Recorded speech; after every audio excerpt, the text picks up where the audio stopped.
Okay, thank you very much. Good evening for joining Yardley West and Stechford ward meeting, which is happening for the first time online. And I'd just like to thank everybody for taking their time out to join us this evening. And we've got a couple of people that are going to be talking to us tonight. It's going to be somebody from Public Health. And we've got Kevin Gibbon as well from Highways, who's going to give us an update. And we'll also have a councillor's update, and also we'll give you an opportunity for any questions at the end. And literally after every item, if there's any questions, you can put them in the chat box and I'll take them as each item finishes. We'll take questions at the end. And then towards the end, after the councillor's update, we'll just have any other business as well, and we'll just take it as it comes. So can I invite our first speaker from Public Health, Hamira Sultan, to give us some update, please, on the current situation with COVID and everything that's going on. Hi, good evening, Councillor, and good evening to all the residents who are here with us today. My name is Hamira Sultan. I'm a public health consultant, and I also look after our Future Parks Accelerator programme in Birmingham as well. I'm just going to give you a bit of an update as to where things are at in Birmingham, as well as just, a little bit of detail about this particular ward as well. I'm very happy to take any questions as well as they come along, Councillor. So the good news is that whilst we've been in lockdown, we've seen a steady decline in the rate of COVID-19 cases, and that's absolutely happening in Birmingham as well. So we tend to look at something called 7-day case rate, which looks at the average number of cases on over a 7-day period. And really what you want for that number is to be getting lower and lower and lower. So if we look back kind of a week ago, even sort of well, a couple of weeks ago, between the 16th and the 22nd of January, our case rate was just over 600 per 100,000 residents. Now, our most recent case rate for the last week in January is down to 384 cases per 100,000. So that's really positive news. And when you look at all the different local authorities across England, we're the 21st highest in terms of our case rate, when you compare us to other particular local authorities. And the issue is still, this hasn't changed. This has been pretty consistent in terms of kind of where the spread of infections is happening, and it's mainly through household mixing and gathering, as well as kind of people mixing socially. Just as a reminder as well, at the moment during the current lockdown, unless you're in a bubble, so either in a childcare bubble or a support bubble, there shouldn't be any household mixing going on at the moment. If you kind of look at Birmingham against some of our kind of neighbours in the West Midlands, we're quite average, I would say, in terms of our case rate. There's a few local authorities that have got higher rates than us, and those are in the Black Country, so Wolverhampton, Sandwell, Walsall and Dudley. I think one of the lowest case rates that we have in the West Midlands is actually in Herefordshire. Also, Birmingham's counted as a core city as well. So there are other places that are in that kind of similar grouping to us, places like Manchester, Leeds and Liverpool. And when you kind of look at other core cities, we are kind of amongst one of the highest rates there. Only Liverpool is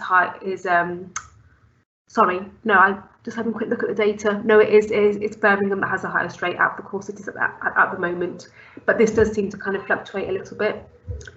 For this particular ward, for Yardley, West and Stechford, just a kind of a few couple of pointers for you. When you look at the actual number of cases of COVID-19 across all of our 69 wards, Yardley West and Stechford currently counts, it's number 26 in terms of kind of with number 1 being the highest number and 69th being the lowest. But we also look at not just numbers, we look at rate as well, because all of our wards are different sizes in terms of population. So if you look at Birmingham as a whole, per 1,000 population, we have just under 4 cases of COVID across the city as a whole. But if you actually look at Yardley and Stechford, we actually have the rate of this particular ward is just over 5 cases per 1,000. So actually, in terms of ranking, it's the 6th highest currently in terms of all of our wards. And with that in mind, we'd really, welcome people from this particular ward coming forward to act as COVID-19 champions. I'm not sure if people who are on the call at the moment know much about that, but it's essentially us reaching out to the community and asking people to come forward and almost be our eyes and ears and help remind people who live in those areas, what the rules are, what they should be doing, what they shouldn't be doing, what's not allowed at the moment, and just to kind of really help reinforce some of the messages that we really need people to understand. The main one being at the moment is that, and again, I've already said this, unless you're in a bubble, so either for childcare or for a support bubble, there should be absolutely no household mixing at all at the moment indoors. In terms of kind of places you can actually go, our restaurants, bars and so forth, cafes are all closed at the moment. Only some restaurants are open in terms of takeaway. So that's really helped in terms of bringing the numbers down. But that's kind of still, no household mixing, making sure that when you are out and about, you're keeping your 2 meters distance away. That's still really important. Really important to keep wearing a mask in enclosed spaces, especially on public transport and in shops, as long as you're physically able to. And also the importance of washing your hands as well. That hasn't gone away as well. I'll stop there if that's okay, Councillor, and just take any questions if there are any. Yeah, thank you very much for your update. It's very highly appreciated that you've taken your time out to give us an update on everything about Yardley and how. That's okay, no problem. That's what we're here for, Councillor. And I've got a couple of questions, right, and we'll also see if there's any in the Q&A as well that we can, if any residents want to raise it, they can put it in that box and we'll take them as they come. My question is, like, one of the questions is, right, there's a lot of misinformation in the community about the vaccine, right, and we're like on a daily basis we're hearing about how communities are wary of taking the vaccine because of the side effects, and it's just like scaremongering tactics that I believe anyway. What would you say to people who are believing that, or how would you discourage them from like believing in that? And I think so everything you've just said I completely agree with, and it's a real shame that that this is happening in members of the BAME community, especially because we know that this particular group is impacted even more so from COVID-19. Not only are people in this particular kind of population demographic more likely to get COVID, but more likely to die from it as well. So that's why it's even more important that we need to get people who do belong to ethnic minorities to be taking the vaccine seriously, and as soon as they're called to take up their vaccine. There's every medication has some elements, but one of the things that we have seen from the COVID-19 vaccination in this country, we've now had we've hit 10 million doses. I think that the news today literally just reported, so 9.6 million people have had their first dose, and just over 500,000 have now had both doses. And there's been no hospitalizations reported from any of those vaccinations in this country. And that's really, really important to get that message out. Nothing in the world is 100% safe. Even leaving your house, or leaving your or getting into your car or going for a walk has some element of risk. But what I would, as a public health professional, my honest advice as a public health professional is the risk of getting COVID-19 for this community, for our community, my community. I'm from a Pakistani family. the risk of getting COVID and the impact that COVID could have on your life is far, far greater than any risk the vaccine is going to pose to you.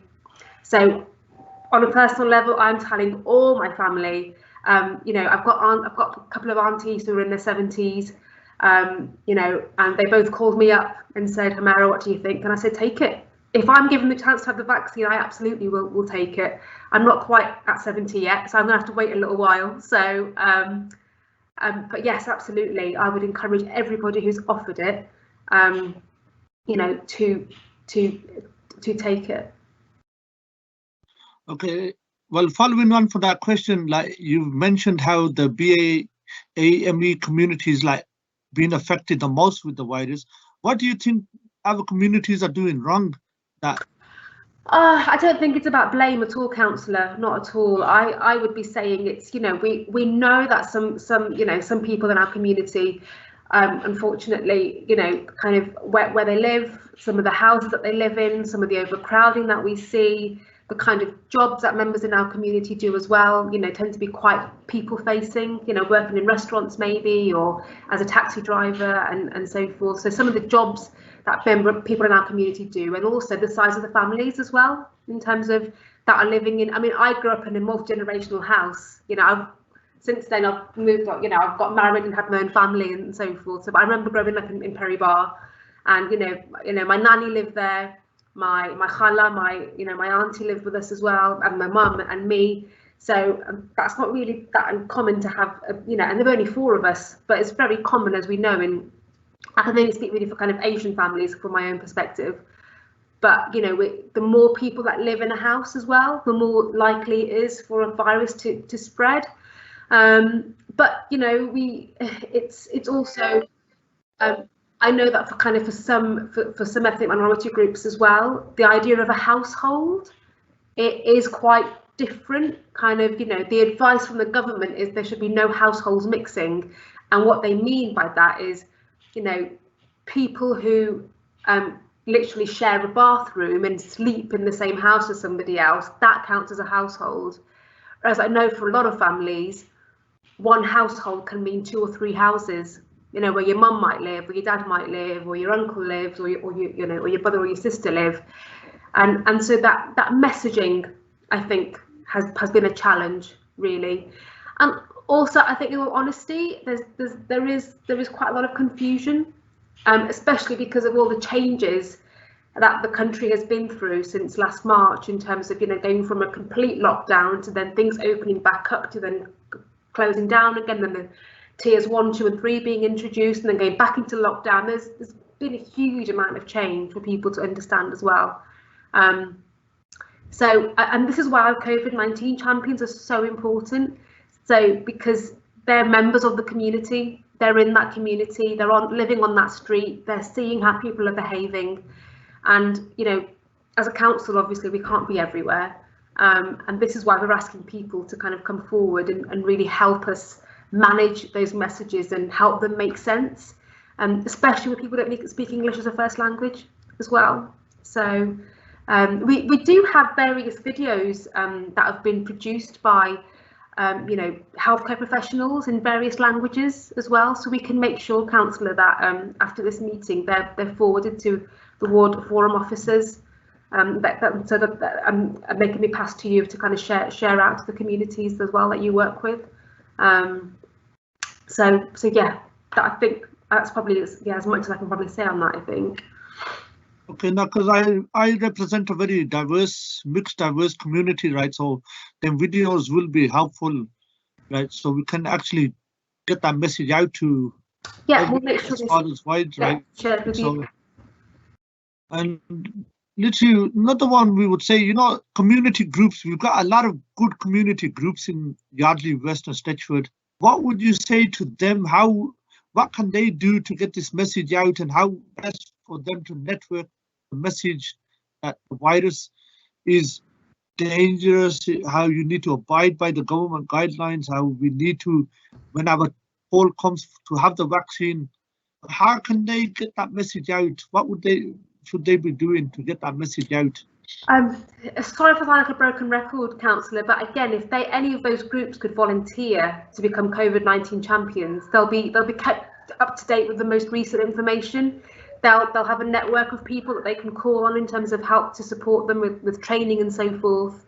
And then it's about using that to then, use their normal communication methods to, whether that's on WhatsApp, it's on Facebook, that they communicate with the other residents and so forth. So absolutely, I think if they could consider to put themselves forward for COVID-19 champions, that would be a fantastic step forward, I think, in terms of helping to make sure that the messages that need to be given out to your community members actually kind of go to the they're heard from a trusted voice, and also they also have the right mechanisms and communication channels to get messages out to people that need to hear those messages. Okay. And well, I'm just going to look in the chat box to see if there is any questions. Chair, while you're doing that, Camilla, can you explain to people how they sign up, or how yes, absolutely. If I'm able to share my screen, Beverly, quickly, and then I'll also post it in the link in the chat as well if I can. So just bear with me, folks. Oh, sorry, you can probably see various things up here. Right. So this is you can either just Google Birmingham COVID-19 champion, or I'll just copy and paste this and pop it in the chat as well. But in here it explains kind of what kind who the council are looking for. But it's just what I've described: somebody who's part of the community and plays an active role. How you actually go about becoming a champion. It's just a really simple form that you have to complete. And then kind of at the moment we've got 600 people, I think, across the city signed up, the different ranges, backgrounds, ages and so forth. So that's where you'd find it, and I will attempt to pop it into the chat if I can, Beverly, so just bear with me. So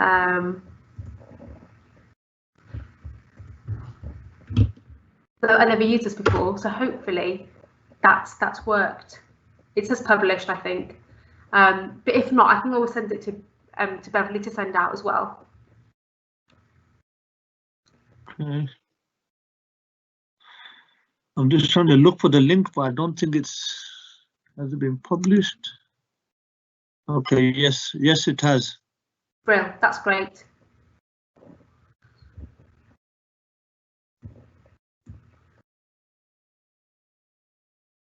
But it looks like we've got no question in the chat box.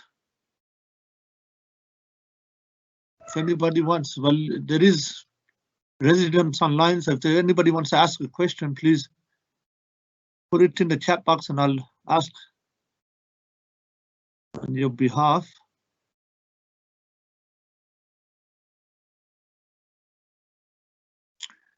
Okay, this is another one. I was looking at the figures for today.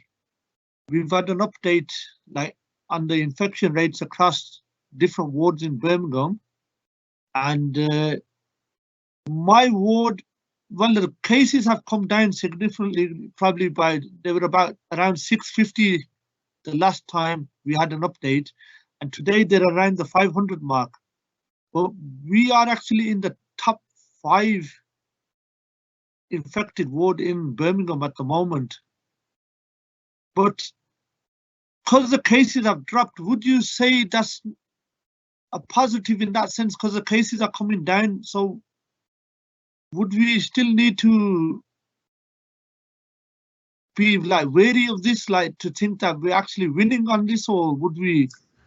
I guess so, Councillor. I guess the ranking, whether you're first or you're 69th, it's all very relative in terms of kind of what the actual case rate is. So even if it's dropping, you'll always have one ward with that, with the highest rate, and one ward with with the lowest.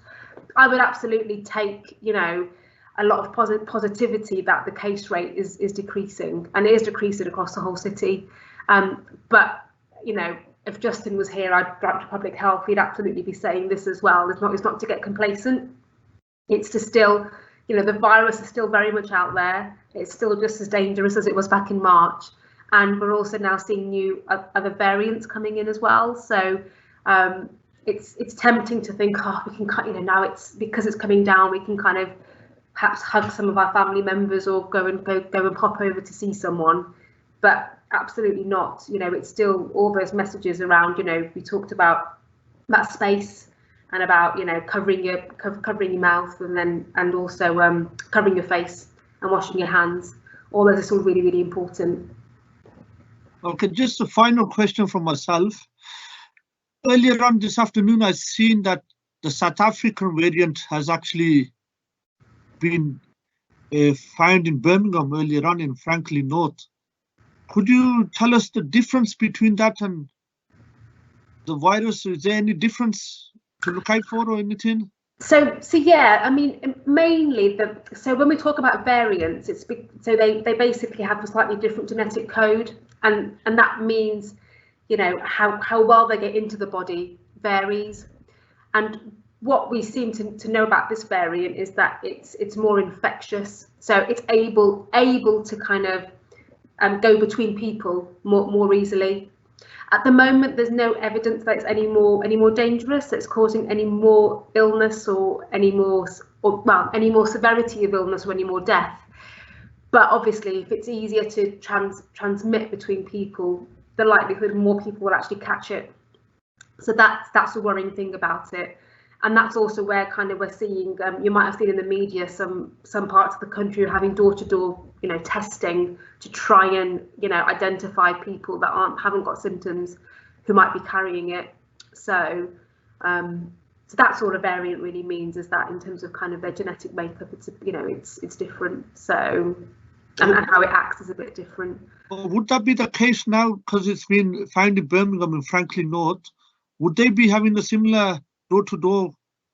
I think it's probably too early to say that, Councillor. Yeah, we'd have to see kind of how much it's how much it's appearing in terms of when people are getting tested and being found to be positive.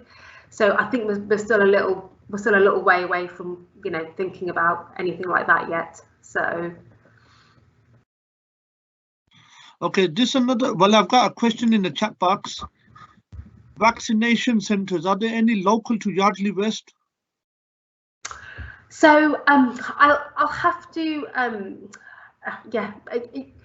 it's the NHS who is dealing more so with all the vaccination queries at the moment. So even though vaccination is very much a public health intervention, our local NHS, so our CCG, is the main point of contact in terms of any vaccination queries. So I'm not actually sure about the answer to that question, I'm afraid, but we can go back to NHS colleagues and ask that question.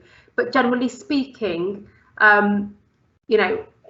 people have to wait to be invited to for a vaccination, and in the main they are being delivered in GP practices. So that's one of the main places for people to really be thinking about where they're going to go. But I'll make a note to ask that question of our colleagues in the CCG. I'll also post a couple of links to their website about vaccinations too, just while I'm on. So people can actually visit that themselves as well when they get a moment. I'm actually screen sharing that at the moment. So pop that in the chat.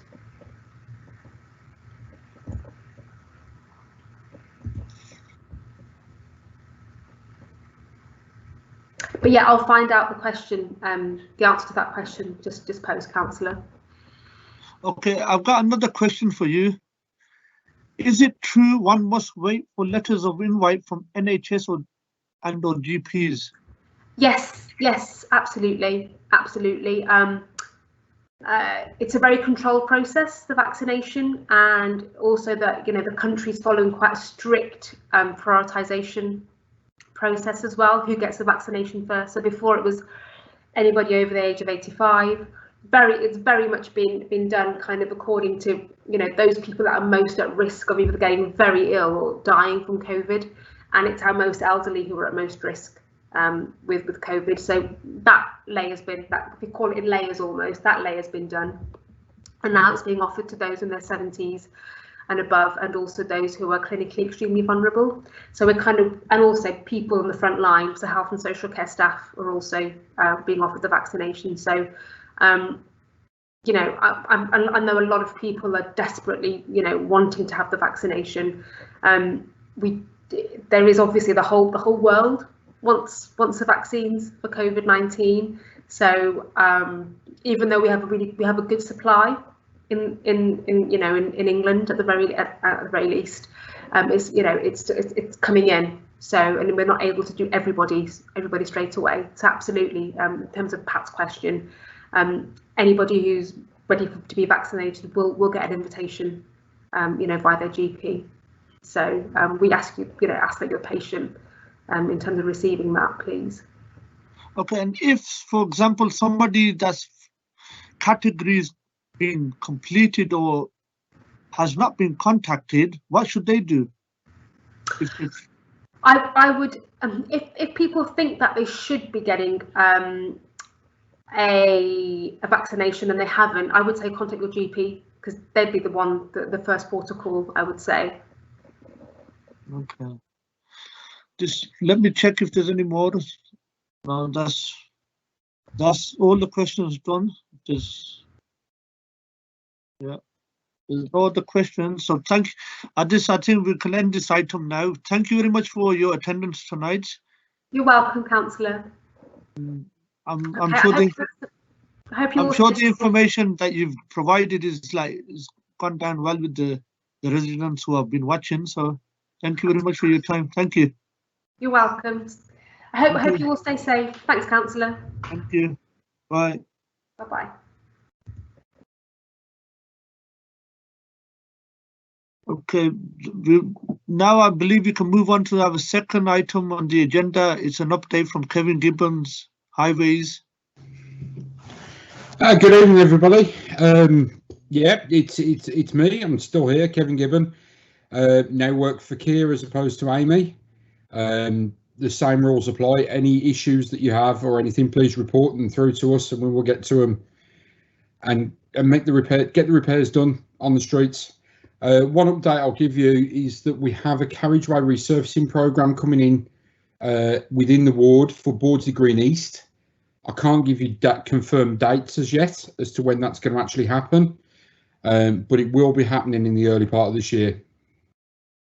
But with regards to my point of view, if there's any highway defects that you need to report, whack them in the chat, put them through on the council's website, put them through to Cllr Baz, and they'll get through to me and we'll get them repaired.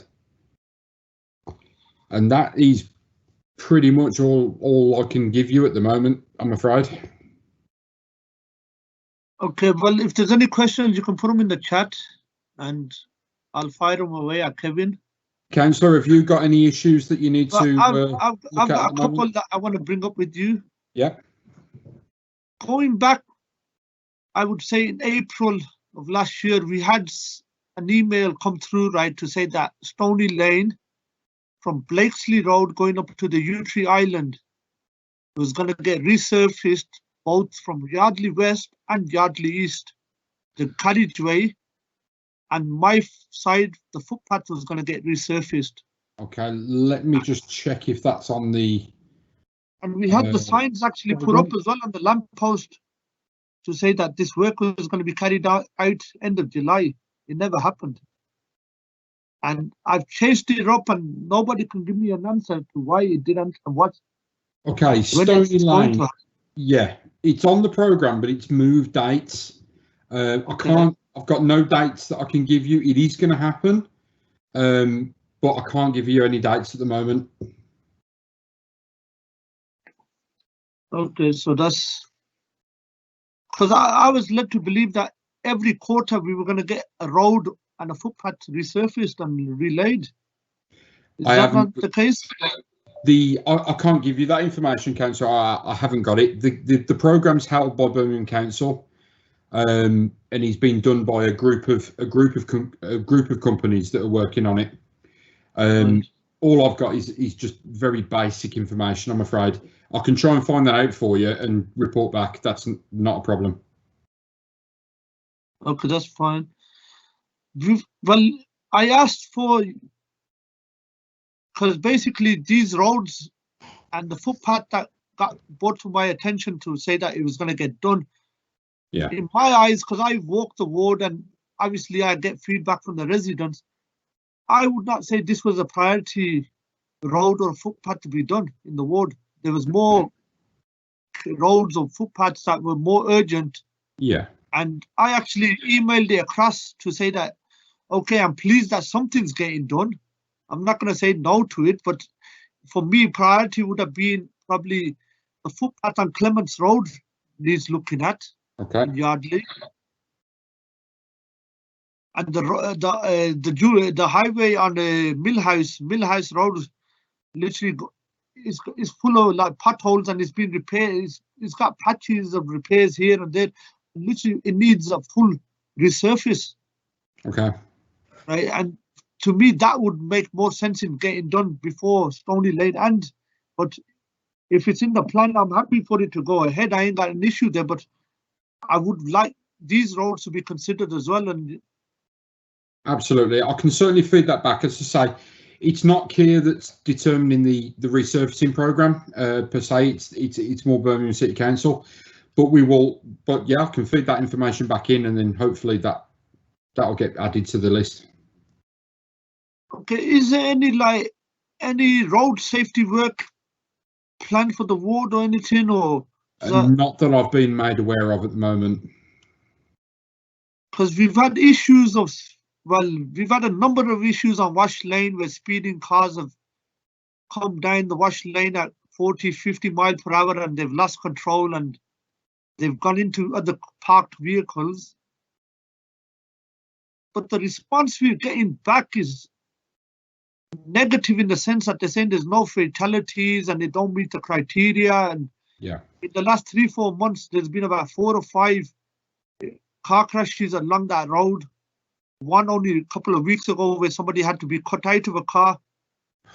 But then they say, well, we're asking the question to say, why isn't something being done, or why can't we get something done? And they say, yeah, there's no, basically you don't meet the criteria. And I'll have a chat with local engineers to see if they've got any schemes planned for the area. Right. And again, I can report that back. And it's the same with, literally we spent a bit of money on Kestrel Avenue. On there's a sharp bend coming out from Kestrel Avenue that comes out onto Millhouse. And we had a bit of money, literally road minor measures that we spent there. And we had a couple of roads like bend signs put up and some markings on the road as well to say slow down. The feedback that we got was that they made a difference. But then now what we've seen over the last few months is cars are still losing control at the bend, and they're still going into other cars that are parked up there, and we're still basically, when we're asking, we've been told, listen, there's no money for us to do anything in that. So our hands are kind of tied. And yeah, so to a degree, so are ours. I mean, we're here as a maintenance contractor, so we can only repair what's there at the moment. We haven't got the control to sort of install new equipment or modify the highway in any sense, other than to repair what gets damaged. But from my point of view, in my role, I can take all this back and feed it back to district engineers, and we can have a chat with them and see if there are any schemes planned or anything that we can look at. And I will do that for you. Not a problem at all. Okay, we've got some improvements around Starbank School coming up in spring of 21. Literally in a few months' time. That there's which I believe have been signed off as well now, and Right, Starbank Road. Yes, Starbank Road is having a footway resurfacing scheme. No, Starbank. That Starbank's road is in Smalley. That's not your ward. I do apologise. That's not my ward. This is on Bearton Road. Bearton Road. Okie dokie. And that was.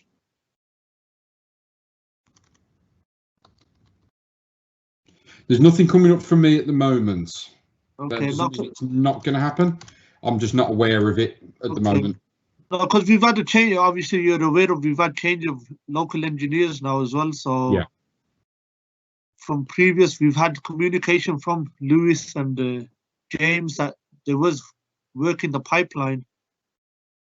I can get you information on that if there is anything planned. Not a problem.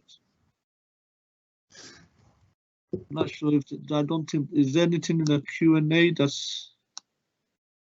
But just for residents, any defects that you find outside your properties or while you're out and about, please report them through, and we'll get them inspected and looked at. And if we can repair them, if we can make the roads better, we will do. Absolutely. There's another one. Literally, now that it's come up, right? I reported a couple of potholes on Levante Gardens. That's off Manor Gardens and from Bosley Green East as well. There was a couple of potholes, right? We reported, they came out and put the white markings to say, yes, they meet the criteria and they're going to get filled and whatever. Yeah. But it never got done. And then we raised it again. And some inspectors been out, literally the potholes are still there, right? And they've been out and they said, no, sorry, we didn't find anything of... didn't find any potholes, but literally they are actually there. Okay, bear with me just 2 seconds.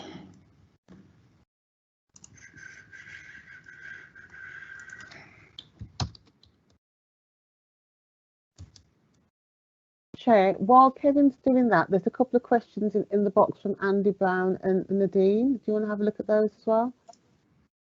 Okay. Thank you.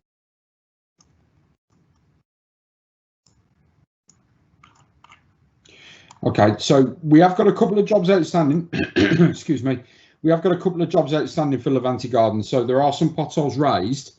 The time scales are sort of changed from Amy to Kia. So they will be attended. They will be completed within time frames. I've got no dates on them at the moment, but it's normally within 6 months. So they shouldn't be too far off being completed now, to be fair. Okay. And you know, like a normal repair, you're saying it could take up to 6 months, is it? Yeah. The normal repair is within a 6 month time scale. With the Amy contract, excuse me, with the Amy contract, there was many different priorities for work. That is now being simplified down. So we've got literally, it's an emergency or it's not. So the majority of jobs that come in are just going to be not emergencies. So it's a 6 month priority on those. And work is being completed within the 6 months. And more cases than not, way before the 6 month deadline. Okay, literally, I've got a couple of questions in the Q&A that I'd bring to you. Sure. We've got one from Nadeem, who's the chair of Stechford Village Residents Association. Yep. And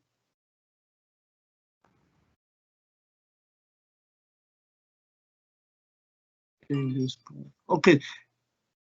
Well, this is slightly outside of my ward, but I can take the question. Where's it gone now? It's okay. It's an issue of double yellow lines on Station Road next to the new gym. Right? Literally, they're asking that this was raised through Councillor Neil Eustace. That a request has been made for double yellow lines on Station Road relating to the set of properties next to the new gym. There are significant issues with illegal, dangerous parking, egress issues out onto the road is a major problem and still persists. Is there any work planned for this? For that particular one, no, not that I'm aware of. If there are double yellow lines installed, and I'm not 100% as they are, I'm assuming they are from that comment. Unfortunately, people parking is not something I have any control over or can do anything about. That would be down to parking enforcement or the police to remove the vehicles. I say I can only repair or replace existing things there. If there's new double yellow lines gone in, then all I can do from my point of view is literally just keep maintaining those lines to make sure that they're clear. I have no control over parking or any enforcement of double yellow lines. Okay. Okay. So that may be one that we need to raise with parking enforcement. Okay. And say if there wasn't yellow lines, and how would we, if the residents wanted to, or through the councillor, could these be done, or what reasons would we need? Yeah, so the installation of double yellow lines would need to go through district engineers or local engineers. They would need to then apply for a traffic regulation order to be applied to the road. Once that was applied, they would appoint their contractor, be it Cllr, be it somebody else, and those double yellow lines would be installed. Okay. Next question is from Andy Brown. I don't know if you can answer this or not, but we'll give it a try. Can I please ask why the crossing wardens have been withdrawn from Harbour Road outside Oasis Academy? Huh? I can't answer that. I do not know. Crossing wardens are absolutely nothing to do with the Cllr contract, unfortunately. Again, very important. Crossing wardens are very important. However, I haven't got no answer for that. I'm afraid I cannot answer that question. That would be a question for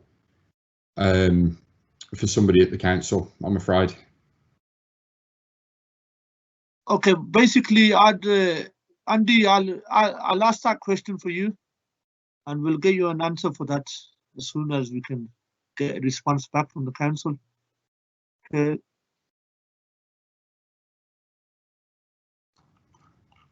Okay, we've got a question. Are there any plans for making Harbour Road safer? Pelican Crossing, Zebra Crossing? Any works planned for around there, or? Not that I'm aware of. Again, that would be one for district engineers, but I'll take a note of that because that is an area of concern of mine, definitely.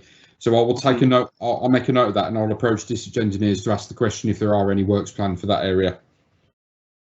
Okay, no, because I've seen the plans for Bearton Road, which is going to benefit Millhouse, Washlet. Yeah. So there is plans to like make that school journeys a bit safer going to Starbank, but I've not seen anything that's going to benefit Oasis School. But yeah, I can ask the question of the local engineers if there's anything that's going to be, and if they've got any plans to install any crossings or make those areas safer. Okay. Any other questions?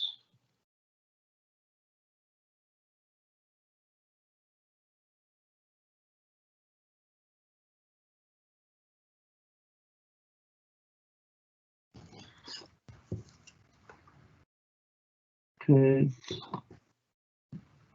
Yeah, I guess once the situation improves with the COVID outbreak, then myself and you, councillor, we can get together again and go for a walk around with the residents and identify any really local issues that people may have, and that would be great to get out and do again.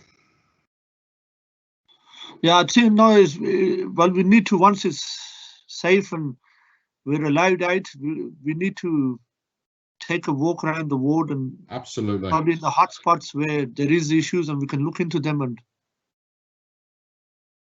what about flooding? Is that we've still got issues of flooding in the ward? Right, flooding's a good one. Flooding's interesting. Now, at the moment, this time of the year, not so much this time of the year, but the earlier part of the autumn, a lot of the flooding is caused by leaf litter. So leaves falling from trees, falling onto the road, getting mushed up by the vehicles and pedestrian footfall, and then just sitting on top of the gully drains in the road. And 9 times out of 10, it just needs that leaf litter to be removed, and then the drains work fine again. We have got a gully cleansing program that's ongoing, and we do clear drains as requested. A lot of the issue is the leaf fall. That's never been, that unfortunately, due to the nature of the situation, the crews can't get out and do the leaf clearances like they would do normally.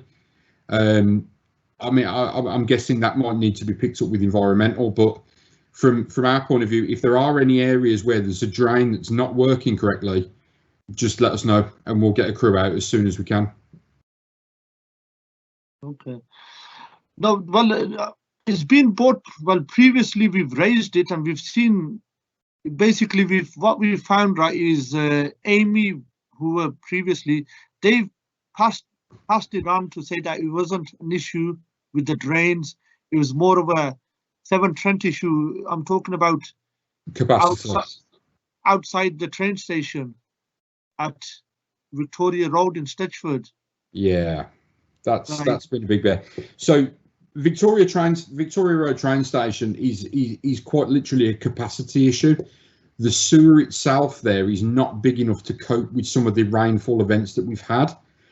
This has been investigated by ourselves as AME and as Cllr and with Severn Trent. Now, unfortunately, the situation there relies on Severn Trent replacing that sewer. And that is a huge undertaking to do. And you would have to approach Severn Trent for an answer on that one, Councillor. I'm sorry. It's all the water then feeds into the sewer, but once the sewer's full, the water's got nowhere to go. It's gravity fed, so it can only go at the speed, at one speed down the hill, so to speak. But once that pipe is full, that's when you get the backup. And it doesn't matter how many drains we install there. If we was to install 3, 4, 5 more drains, that would just put more water into the sewer quicker and fill the sewer up quicker. Cool. So the flooding, in theory, the flooding could be potentially increased by installing extra drains, because once that sewer's full, the water's got nowhere to go anyway. Okay. And we had an issue at Yardley Green Road by the bridge. Okay. Because there was flooding there, but I believe we have had it cleaned out now, so nobody's reported it since. But we'll just have to keep an eye on that one, because that was pretty. Because the rainwater, basically, once it rained heavy, you're getting about 2-3 foot deep of water. Was that down to the river going, or was that down to just surface water? This surface water, literally, from what we were told, right, the drains were actually blocked. Right, so we had them cleaned, and since we've not had a report, but we've not really had that heavy downfall that we could. No.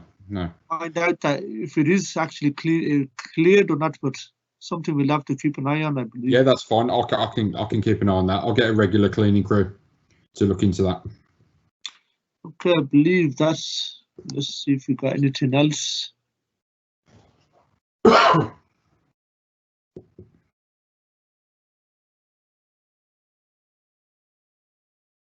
Okay, we've got a couple. Well, we've got from surface road stitch.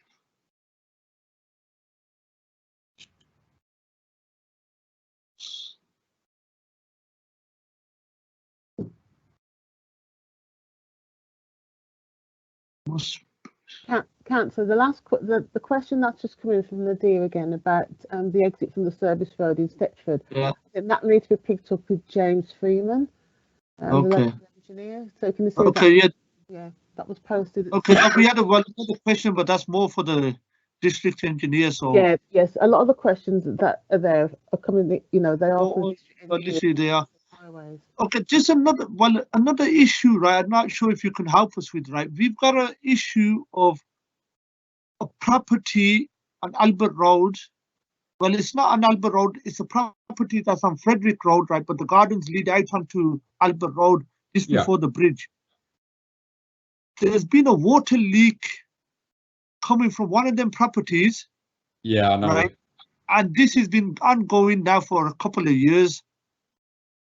We've had recently, well, it was brought to my attention a couple of months ago, right? So we had Severn Trent come out and they've done all the investigations and everything. And they said, no, it's nothing to do with any of our pipe works.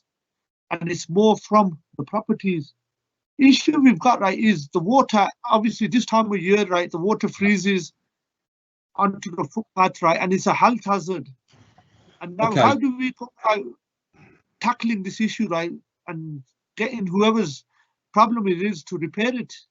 Right. So the last time I had this inquiry come through to me, I contacted Severn Trent, spoke to them about it. Because the water leak is after the Severn Trent equipment, so it's after the stop tap in the pavement, it becomes the property owner's responsibility. Now, it's up to the property owner whether they want to do anything about it, but Severn Trent can actively enforce it. So from that instance, I think that is something that we need to keep pushing Severn Trent to actively enforce. There's still water leaking out of their system. We're still leaking water across the network.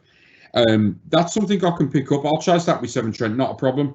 I think only when we had the winter snow a couple of weeks ago, right? It actually iced up pretty quick, right? And somebody was walking and they, without noticing it, they basically fell over it and hurt themselves. And it's from what we find. If you ever get told of anything like that, those sort of issues, please let me know, and I can act on that straight away. Because what we found, right, is a couple of them properties are rented properties, right? And from the information that I've had from local residents is that it's a rented property, right? And the landlord basically got a total disregard for any repairs or anything. So so it would be Severn Trent would need to enforce that. They would, because there's still water leaking out of the network. So Severn Trent would need to enforce that, and they do enforce it. And I'll take that up with them. Not a problem at all. I will quite happily take that one up because it's been going on for a very long time. I know it has, but literally. And if it's causing ice to form, especially at this time of the year, that's a network concern. So yeah, definitely, I'll pick that up for you, councillor, and I'll chase Severn Trent on that one. Okay, I've got another one. I'm not sure. Well, we'll see. We've got a question. Well, are there any plans for the ward to have like 20 mile per hour implemented, right? Because on one of the Debenham Crescent, going back, I believe, last summer, right, there was a child that basically got run over and he passed away after, I believe, 7-8 days in being in hospital. Is there any like plans for 20 mile per hour zones around there or not that I'm aware of? That would be one for district engineers. Okay, well, okay, we can take that up with the new engineer and we can get an answer from them. Okay. Okay, if there's no more questions, I believe we can close this item. Yeah, last one from me. Please keep reporting any issues through to either via Cllr Baz, via the council's website. They all come to me, and we'll get my team to go out and look at them, and we'll get repairs raised and dealt with as soon as possible. Okay, but there's no more, is there? Final check. No. Okay, thank you, Kevin, for your attendance tonight and for your help. Whenever I've asked for it, you've always delivered for me. So I'll try. I'll stay on the call. If anybody, I'll stay on the call until the end. If anybody has got anything else with regards to highways, just drop it in the chat, and I'll do my best to answer it. Okay, thank you very much. Thank you. Pleasure. Thank you, Councillor. Thank you.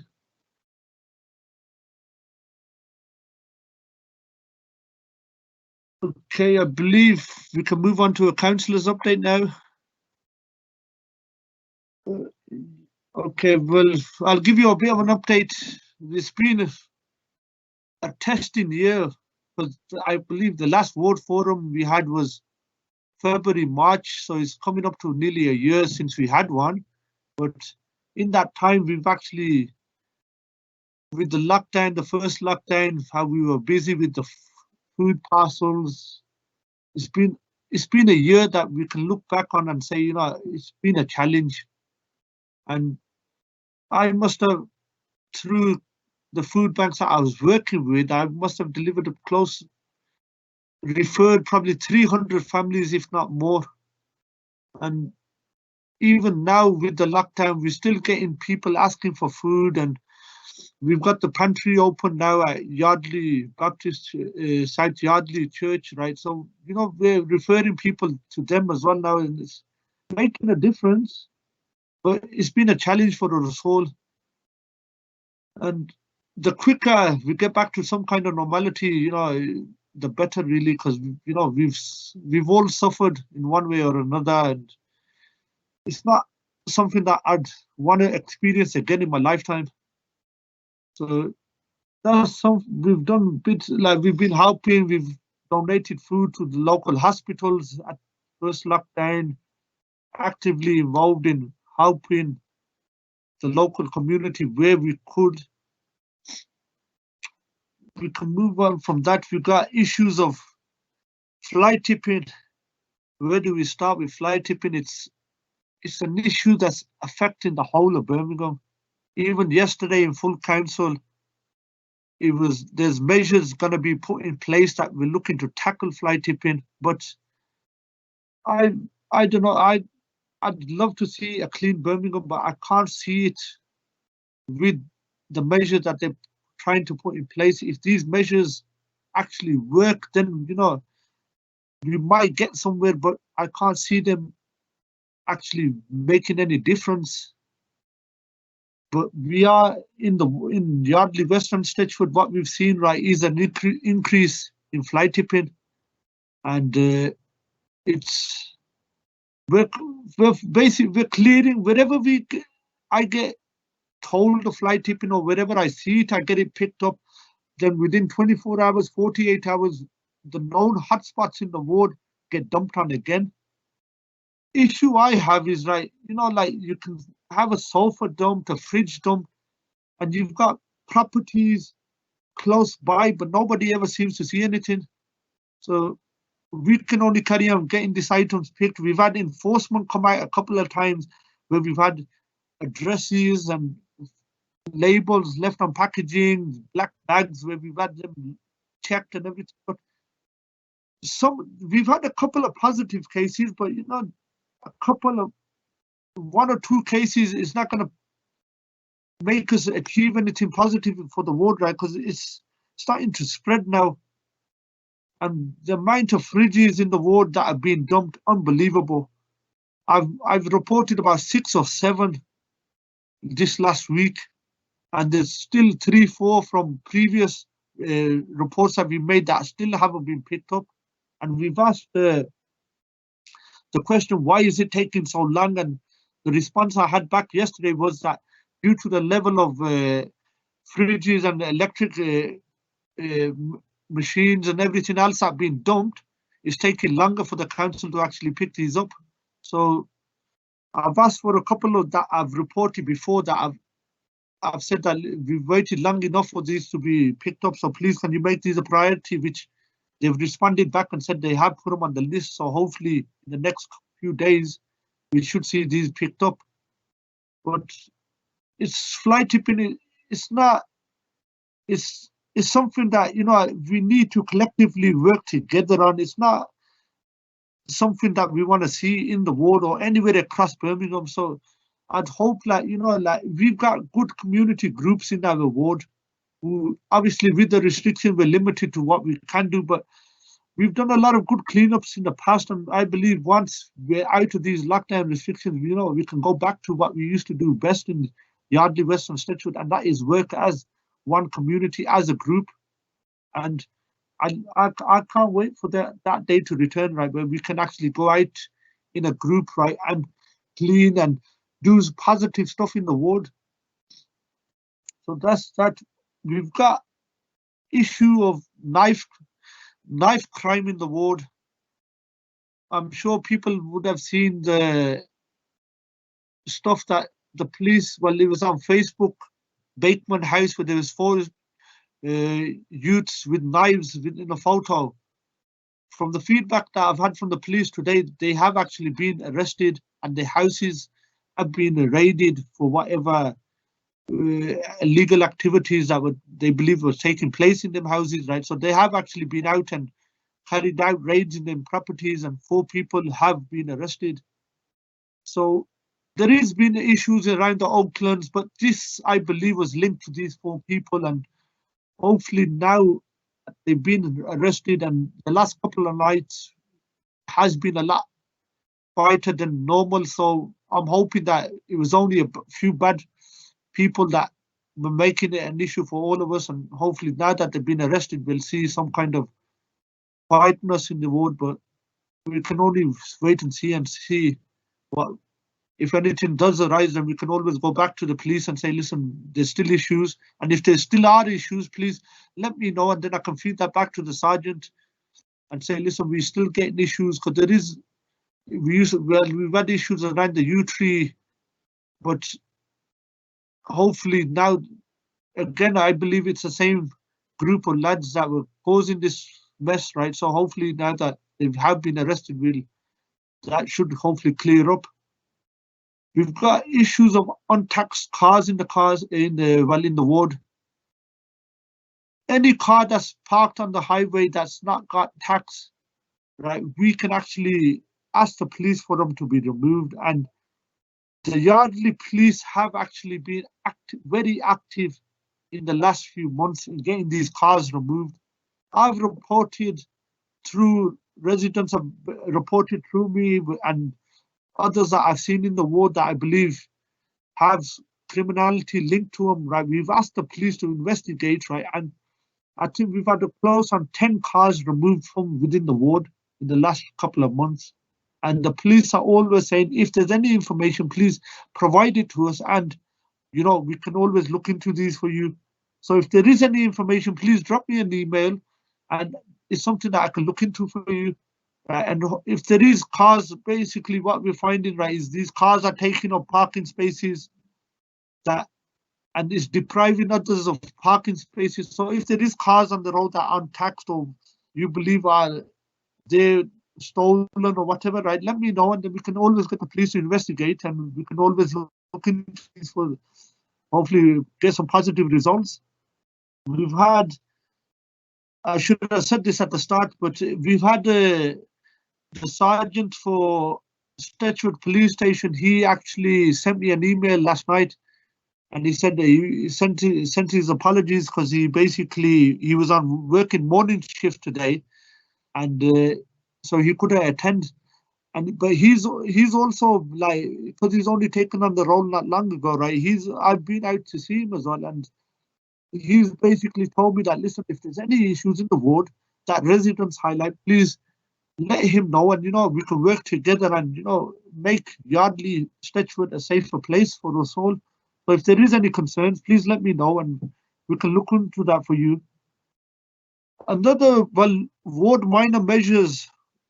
This year we were awarded £10,000 to, like, this was mainly for grass verge protection in the ward, and £10,000 really, we identified a couple of hotspots where we wanted this money spending.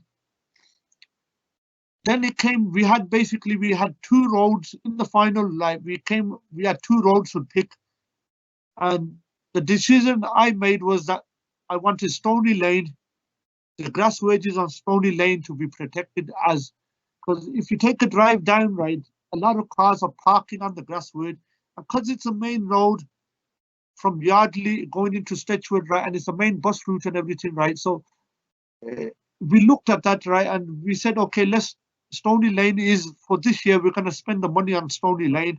So we had the district engineer come out, and he did all the measurements, and we talked about what we wanted, double curbs, bollards, and we looked at it, and he said, okay, he went away and we come back with a plan, and he said, okay, for all this work to be done, it's going to cost you £20,000. And we only had £10,000 of ward money, minor measures that we could spend. So basically what we decided was, he said that there was money that was allocated from the Tesco's when they took over the site. They basically gave us some money for the improvement across Yardley. So they made the application to say that we wanted to use £10,000 of that money to improve Stony Lane, which we would have made the difference up, right? Because we had £10,000, and if they put the 10,000 in, we could get the work done. And from the last communication I had with the engineer, right, was that this work has been actually signed off now. We've got the money in place, and that work is going to go ahead sometime. Well, they did say end of March. So we're looking at hopefully some positive improvements along Stony Lane. But what I would say is for next year, like the budget for next year, right, we don't know how much we're going to get allocated, but if there's any ideas in the ward, if people raise with me, then please let me know, and then, you know, we can always take your ideas on board and see where that money can be spent. Because I don't really want to have the final say. I'd rather hear it from residents to say, listen, this is what we want, or can you please help us? And then, you know, we can look at all these issues and decide where that money is best used. And I think from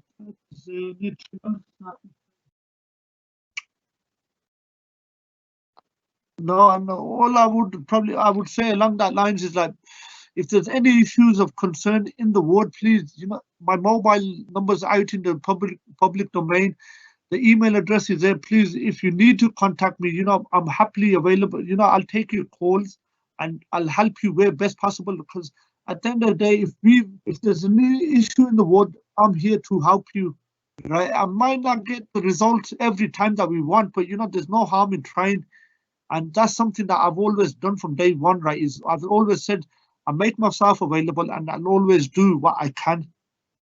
And, you know, sometimes we get stuff done that we probably think we can't, but because I've tried, we've actually managed to pull it off. And that's what I've always believed, right? Is without trying, you don't get the answer. So please, if there is anything, please drop me an email or on Facebook or whatever, right? There's so many different ways of getting hold of me now, right? On Twitter, Facebook, mobile, WhatsApp.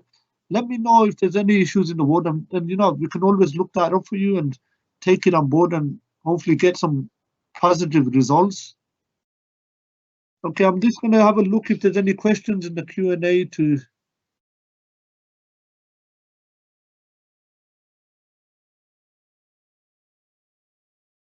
There's a question, Councillor, about the Commonwealth Games from Andy Brown. Have you seen that one? Okay, I think I've gone past it. It might have been published now. Is it been published? Yeah. Is the ward planning anything for the Commonwealth Games 2022? At the moment, I can't say anything. There's anything concrete in the plans for the Commonwealth Games regarding the ward. From what I was told in a meeting that I had just before Christmas, right, that there is going to be some kind of funding through the Commonwealth Games for each ward, right? And that's something that we're going to, obviously, we want to use that to the best ability. We want to use it best way possible in the ward, right? So we're going to keep a close eye on that to see what money is actually available. And if there's anything, if there's any ideas or anything, or if there's any organizations or community groups that want to put something together for the Commonwealth Games. I'm happy, you know, I'll happily support anything that's gonna create some positivity in the ward. So, okay, well, just going back on a couple of issues that I raised, like which Kevin Gibbon has added to, is DVLA have been active in several locations across the ward today, which is very good as well. So, you know, it's good to see that untaxed cars in the ward are actually, you know, your issues are not falling on deaf ears. Like, we are listening to your concerns, right? The police are very active. If you report it, DVLA are taking an interest as well. So stuff is happening in the ward that it's a positive step in my eyes. So another one, grass verges.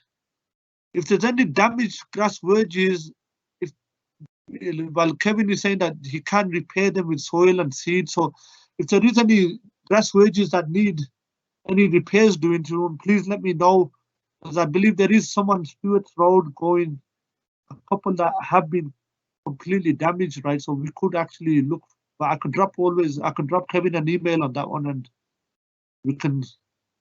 Kevin, do you want to come in on that one? Yeah, or? I've just got one more thing that I need to just mention. We seem to have a bit of a problem at the moment across multiple wards, not just Stechford, with regards to illegal drop curbs. So contractors coming to people's houses, knocking on the door, saying, "Oh yeah, we can put you a drop curb in for you to park your car on your front for a couple of quid." If it's not done through the council's official process, Cllr will remove the drop curb and then unfortunately send the bill to the householder. This is becoming a huge problem across the whole of the city, not just in your ward, in wards around. It's across the whole city. There's a lot of this going on, and I just want residents to be aware, and please think twice before you say, yes, please put me a drive in, because if it's not being approved by Birmingham Council, it will be removed, and the cost recharged to the household. I meant to say that earlier on. I do apologise. It's not good news, but if we are made aware, we will be raising jobs to remove those illegal drop curbs. There is a process for people to go through, and there is criteria that has to be fulfilled. So it's just for residents to be aware. Just, Kevin, could I ask, right, I don't know, do the contractors work over the weekend?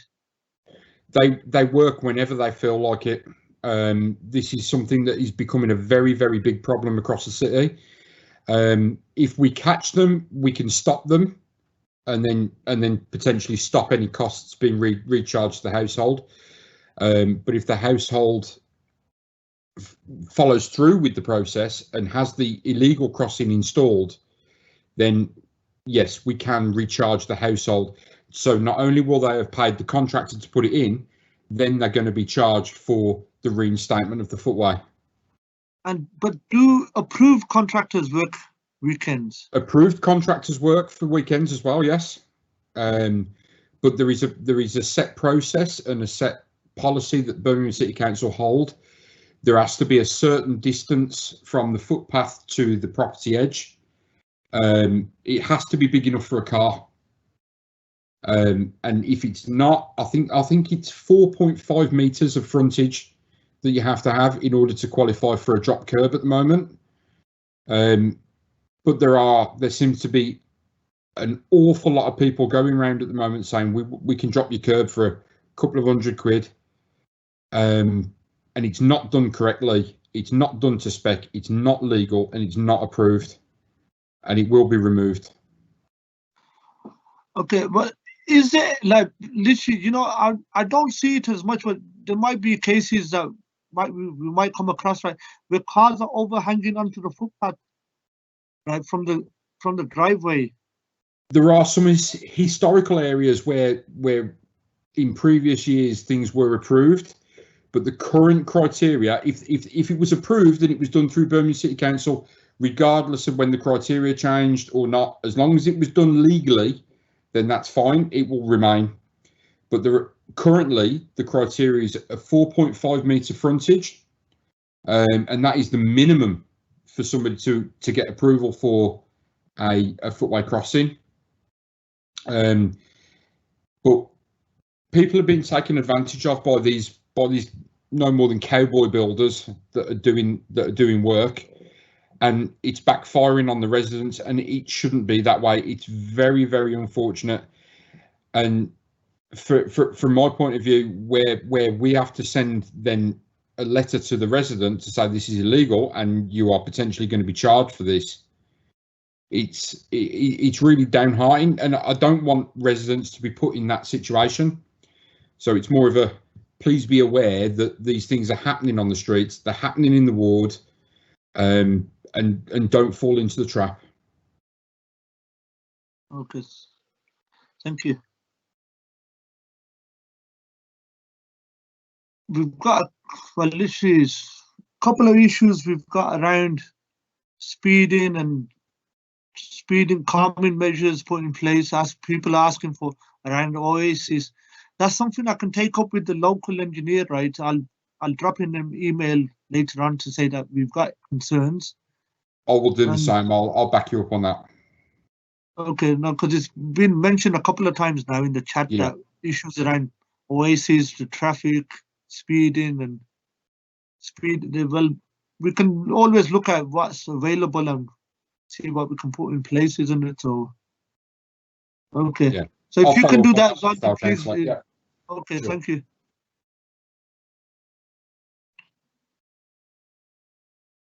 Is there any? Okay, well, I think that's probably, we've had an issue on what road was it? Francis Road, with the leaf cleaning that did take place, but basically what they did, right, was before Christmas they actually swept it up and they piled it up in places, but they never took it away. So we've been onto them now for a couple of weeks to actually get that road cleaned, and there's also a few items that have been dumped, right? And that work actually took place this morning. So we've had response back from the cleaning Redfern Depot to say that that work's actually been done now. So Francis Road has been done, and just before Christmas we had like probably 5 or 6 roads in the ward that had issues with the falling leaves on the floor, and obviously with the wet weather and everything, it was a bit of a safety concern. So we did actually ask them, got them cleaned, right? They did say that they were in a plan and they were going to get done before March, but through speaking to the manager, Nick Reed, right, we actually brought that date forward and we got it done before Christmas. So it's stuff like that. Literally, if there is concerns, please let me know, and I can take it to the relevant departments and ask them to get work done for us. And if it's possible, then we've got officers that are willing to listen and help us. So if there is any concerns in the ward, please let me know. Okay, that's an update from me. Now I'm just going to have a look if there's any questions. If there's any questions regarding anything that we're doing or we've done in the ward.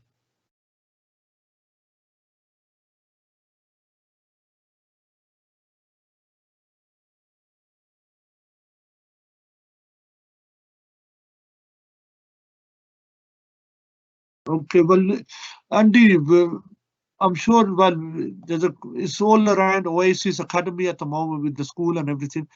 And that's something, we'll take up, because Oasis Academy, we can always ask a site Yardley councillor and Haymills and Tysley councillor to, support us on this as well. So, and we can always ask the MP as well to get involved as well. So that's something we can take up as a collective group and, speak to the local engineer to bring up this concern.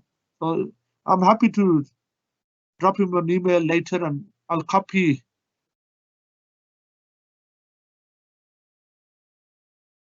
We'll do something along this to see what we can actually work together in. the engineer is happy to meet, then we can always arrange a meeting with him. And okay, I've got a question in the chat box. Can I ask what is being done about the little grey canisters that are seen littered around the area? Good question. These canisters are literally what they do, right, is laughing gas, right? They inhale it through a balloon, and for that, people take it in, right? And that gas basically, it has an effect on people's minds. We are seeing them. It's not just an issue for Yardley, Western Stechford, it's an issue across Birmingham. We've asked the police, and the police are saying, if you can tell us where it's happening, when it's happening, we'll see if you can get patrols around there, or we can come out. But what we find, right, is when it happens, nobody sees it, and we only see the issue happening, or we see the canisters once they've gone.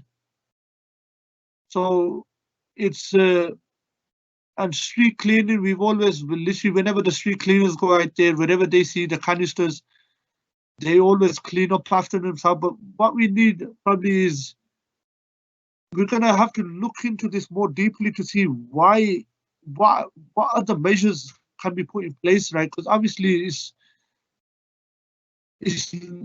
people are taking this gas, right, and it's not really good for their health. And how are we actually supporting them in getting this message out that is this laughing gas? Is it any? Why are you taking it, and what damage is it doing to your health? So it's something that I can take up with the officers. I can ask the council officers to see if there's any guidelines, or the police as well, to see if we can actually do something positive and get a message out, and what we're doing to tackle this.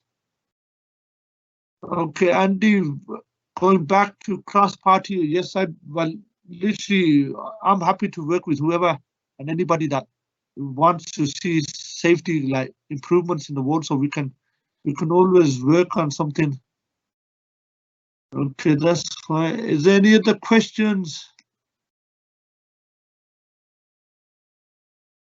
Okay, we've got a huge amount of rubbish being dumped on the derelict land on the old Cascade site. This has been a major ongoing problem, a major issue, and is blighting the use of enjoyment of adjacent resident properties.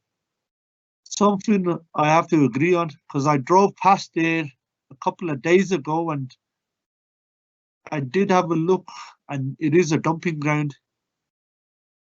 And it's something that I'm hoping that now, I can go back to the council, but we can always ask the question to say, listen, we need to make a decision on what we're planning to do with this land, and hurry up the process of getting this land. If they want to sell it or whatever they want to do with it, they need to make a decision, right? Because that area has become a dumping ground now.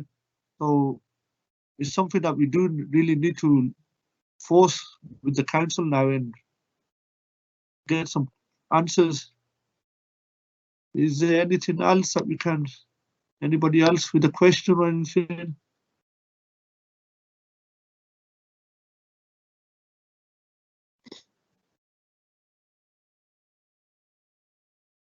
Yeah, we've had drop curbs. Yeah, can't see anything else in the chat box. No? No. Okay, there's no other questions in the chat box. Beverly, could you tell me how many people we've had online tonight? At the moment, we've had four people on the chat. But having said that, I've got 4 on my screen. I don't know who they are, but after the meeting's finished, we can run a report to see how many people have actually been on the meeting. But just to say, councillors and to residents as well, the way in which we're doing these meetings at the moment, the meeting is live recording going out on the internet, but we've also created a YouTube channel for the ward meetings. So if you haven't been able to join the meeting tonight, there is, what we will do is put all the meetings on the YouTube channel. We can send you the link, or you can go into YouTube. It's normally done within 5 working days. You can go into YouTube and have a look for the Neighbourhood Development and Support Unit ward meetings. And there's a list of all, you can see recordings of all the ward meetings that have taken place since lockdown. And those will be there forever. So even if residents have missed this meeting tonight, they haven't been able to join for whatever reason, you can still go and have a look at the meeting online in your own time. And if you've got anything that's raised in the meeting, or there's something, or you wanted to raise something but you weren't able to take part, just send Cllr Baz an email following on from what you've seen, and we can take it up in the same way that we would have done if we had a physical meeting. Okay, so that's just something to be aware of. Okay. Well, there's nothing more for me to add, and I don't see there's any more questions in the chat box either. So it's something that we've tried. It's the first for Yardley West and Stechford. We've had an online ward meeting, and hopefully, well, we've tried our best, and we can probably we'll look to arrange another one in the next 6 weeks or so, 4 to 6 weeks, if that's possible. Well, we'll have to look at our diaries, but I'm hopeful that we can arrange another one in 4 to 6 weeks. And I think that's all for this evening. I'd like to thank everybody who's participated, and for the officer, Kevin, and we had Humaira from Public Health as well earlier. And I just say, please, we need, my message, probably last message would be that please, the issue around the COVID at the moment with the virus, right? We need to continue follow the government guidelines, right? It's something that, it's a must for us, right? So it's not something to take lightly. This virus, right, isn't gonna go away if we start relaxing, right? So we need to continue following the government guidelines, continue with the lockdown, stay safe, and if we all behave, we might get that summer that we all want.